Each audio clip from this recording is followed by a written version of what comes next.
Hello friends, I am Dr. Anju Yadav. I am working as a consultant, Obs and Gynae at Prime Super Speciality Hospital in Rewari. आज इस video में मैं आपको pregnancy के तीसरे तिमाही यानी कि थर्ड ट्राइमेस्टर के बारे में बताऊंगी। इसमें आपकी बॉडी में क्या क्या चेंजेस देखने को मिलते हैं, आपकी बेबी में क्या क्या डेवलपमेंट चेंजेस देखने को मिलते हैं।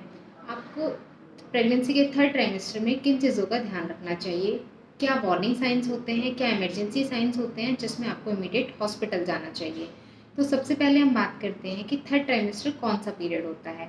आपके लास्ट के 3 महीने, 7वां, 8वां, 9वां महीना जो होता है वो थर्ड ट्राइमेस्टर होता है। वीक्स की अगर हम बात करें तो 28 वीक से 40 वीक्स तक जो प्रेगनेंसी होती है वो थर्ड ट्राइमेस्टर के अंदर आती है। प्रेगनेंसी के थर्ड ट्राइमेस्टर में कॉमन सिम्टम्स होता है पेट के निचले हिस्से में दर्द रहना, जो कि बहुत ही हल्का होता है। पोजीशन चेंज करने पे बढ़ भी सकता है, लेकिन ये सेल्फ लिमिटिंग होता है। रेस्ट करने पे ठीक हो जाता है, बढ़ता नहीं है। अगर आपको लग रहा है कि आपका पेट दर्द बढ़ रहा है, दर्द आपको जल्दी जल्दी आ रहे हैं, तो आपको अपने डॉक्टर को कंसल्ट करना चाहिए, अदरवाइज ये नॉर्मल सिम्टम्स हो सकते हैं। थर्ड ट्राइमेस्टर में एक कॉमन सिम्टम्स रहता है बैक एक, जो कि सेकेंड ट्राइमेस्टर में भी रहता था और थर्ड ट्राइमेस्टर में भी हो सकता है। इस थर्ड ट्राइमेस्टर में बच्चे का वजन काफ़ी ज़्यादा बढ़ जाता है, जिसकी वजह से आपकी बैकबोन का पोस्चर चेंज हो जाता है, जिसकी वजह से आपको बैक एक रहता है।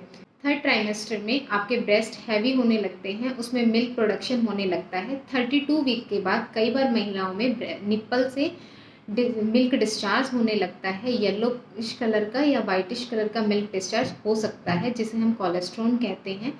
इससे आपके और आपके बेबी को कोई नुकसान नहीं है, लेकिन अगर आपको ऐसा कोई सिम्टम्स दिखाई देता है तो आप अपने डॉक्टर को ज़रूर कंसल्ट करें। इनके अलावा आपको थकान रह सकती है, कमजोरी महसूस हो सकती है, वेजाइनल डिस्चार्ज हो सकता है। जैसा कि मैंने आपको पहले भी समझाया कि वेजाइनल डिस्चार्ज अगर फाउल स्मेलिंग नहीं है, उसमें कोई ईचिंग नहीं है, तो डिस्चार्ज नॉर्मल हो सकता है। थर्ड ट्राइमेस्टर में एक सिम्टम फर्स्ट ट्राइमेस्टर वाला वापस दिखने लगता है, यूरिन की फ्रीक्वेंसी बढ़ना। बार बार आपको बाथरूम जाना पड़ सकता है, रात में सोने के बाद भी आपको 2 से 3 बार बाथरूम जाना पड़ सकता है, क्योंकि इस टाइम पे बच्चे का वज़न काफ़ी ज़्यादा बढ़ जाता है और वो आपके बाथरूम की थैली पे प्रेशर डालता है। इसकी वजह से आपको बार बार बाथरूम जाना पड़ सकता है।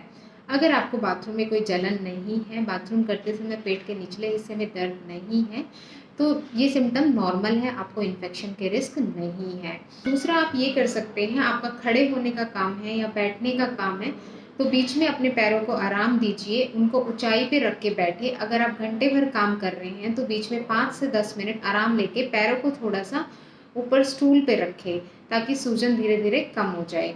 जैसे जैसे डिलीवरी का टाइम पास आता है, महिलाओं को सांस लेने में दिक्कत रह सकती है, छाती के ऊपर वाले हिस्से में दर्द रह सकता है, क्योंकि बच्चा कंप्लीट ग्रो करके ऊपर की तरफ आता है और डायफ्राम और लंग्स पे प्रेशर देता है, जिसकी वजह से महिलाओं को सांस लेने में दिक्कत रह सकती है।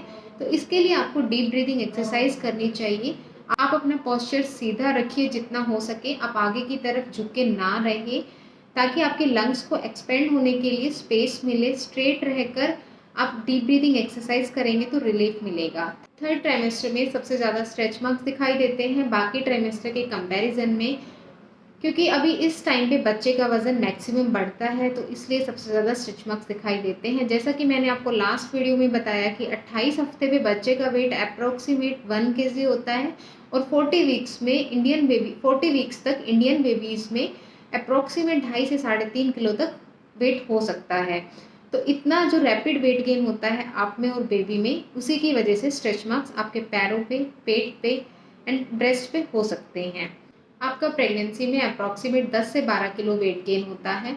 एक सिम्टम थर्ड ट्राइमेस्टर का होता है लाइटनिंग, जिसको हम कहते हैं कि जब बच्चे का सिर पेल्विस में एंटर कर जाता है, डिलीवरी के एकदम पास 36 वीक्स के बाद जब बच्चे का सिर अगर पेल्विस में एंटर कर जाता है, तो आपको जो पहले सांस लेने में दिक्कत हो रही थी वो अब पहले से कम हो जाती है और आपको काफ़ी आराम मिलता है। इसलिए इसके लिए हम लाइटनिंग वर्ड का यूज़ करते हैं। ये तो हुए कि थर्ड ट्राइमेस्टर में हमें क्या क्या साइन एंड सिम्टम फेस करने को मिल सकते हैं। अब हम बात करते हैं बच्चे की। तो बच्चे का जो वेट है वो मैक्सिमम थर्ड ट्राइमेस्टर में बढ़ता है।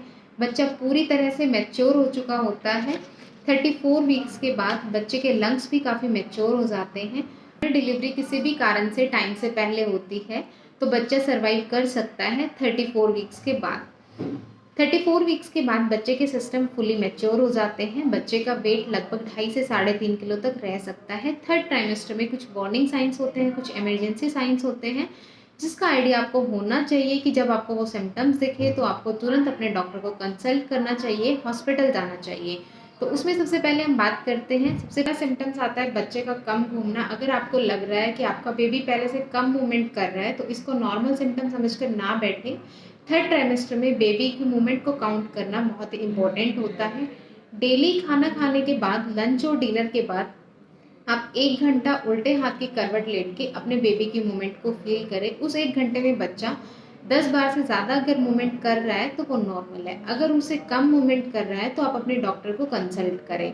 अगर आपको किसी दिन ऐसा लग रहा है कि आपने खाना ठीक से नहीं खाया है सुबह से, तो आप खाना पहले कुछ खाइए और शुगर लीजिए, ग्लूकोज़ लीजिए, खाना खाइए, उसके बाद आप उल्टे हाथ की करवट लेटिए। उसके बाद आप देखिए कि बेबी मूवमेंट कर रहा है, नहीं कर रहा। अगर फिर भी आपको लगता है कि बच्चा मूवमेंट नहीं कर रहा, तो तुरंत अपने डॉक्टर को कंसल्ट कीजिए। सेकंड इमरजेंसी साइन होता है लीकिंग। अगर आपका वाटर बैग रप्चर हो जाता है या पानी छूट जाता है, बाथरूम जैसा पतला पानी आता है, तो आप अपने डॉक्टर को कंसल्ट करें। कई बार लोग वाटर डिस्चार्ज को वेजाइनल डिस्चार्ज से कंपेयर कर लेते हैं। वेजाइनल डिस्चार्ज जो होता है वो थोड़ा गाढ़ा मिल्की वाइट होता है, लेकिन अगर वाटर बैग लीक हुआ होता है तो वो एकदम बाथरूम जैसा पतला पानी जाएगा और उससे आपके कपड़े काफ़ी हद तक भीग जाते हैं अगर सडनली सारा का सारा पानी जा निकलता है तो। थर्ड इमरजेंसी साइन होता है ब्लीडिंग। अगर आपको प्रेगनेंसी में कभी भी ब्लीडिंग होती है तो उसे नेग्लेक्ट ना करें। अगर आपको डिस्चार्ज के साथ में ब्लड मिक्स होके आ रहा है तो इंडिकेट करता है कि आपका लेबर पास में है या लेबर स्टार्ट होने वाला है, तो इसके लिए आपको अपने डॉक्टर से कंसल्ट करना चाहिए। लास्ट इंपॉर्टेंट साइन है लेबर पेन्स। अगर आपको सडनली बहुत तेज दर्द हो रहे हैं, बढ़ते जा रहे हैं, बार बार आ रहे हैं पेट के निचले हिस्से में, जो कि रेडिएट होते हैं, आपकी कमर में भी और थाई में भी रेडिएट हो रहे हैं, तो ये आपका लेबर पेन्स का इंडिकेशन है। ऐसे में तुरंत आप अपने गायनेकोलॉजिस्ट को कंसल्ट करें।